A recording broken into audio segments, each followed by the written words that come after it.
Shuhuda wa kwanza ndani ya siku hizi ambayo leo ni ya 5 kwa ajili ya semina, tunajifunza juu ya misingi ya uovu.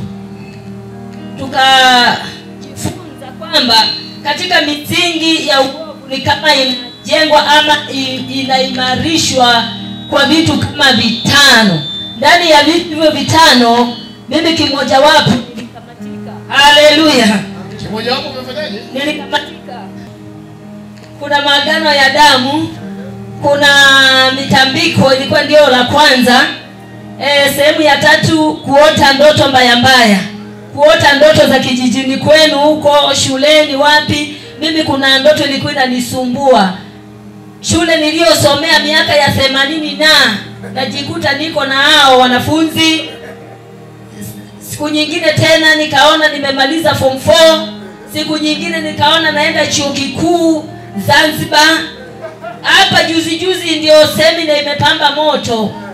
Bado hatujaanza. Nikaona eti naenda form 5, nikakasirika sana. Tena nimepangiwa Mbeya. Nikasema sasa nitakuwa mwanafunzi mpaka lini na umri huu unaelekea 60?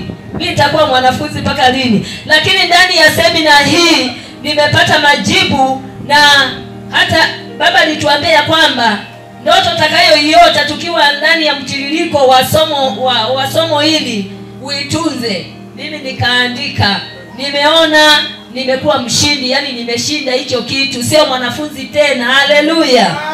Nimebaki mwanafunzi wa Yesu Kristo tu, sio mwanafunzi mara eti miaka ya 80 kitu. Wewe unajiona uko kwenye hiyo shule na wale uliosoma nao. Hivi ukishtuka, ndio baba jana alisema, tulisoma katika kitabu cha Ayubu, alitetemeka mpaka na mifupa juu ya ndoto. Mimi kitu hicho kwa kinaniudhi mpaka natoka kitandani na kaa. Unakuwa mwanafunzi. Wajukuu zangu hao wako wanafunzi, alafu na mimi nakuwa mwanafunzi. Kweli misingi ya uovu ilikuwa imenishusha sana, lakini shetani anampiga mtu pale ambapo hajui. Ukishajua hawezi kukuletea hayo. Kwa hiyo ni ushuhuda wangu wa kwanza, nimemuona Bwana Yesu katika hilo. Haleluya.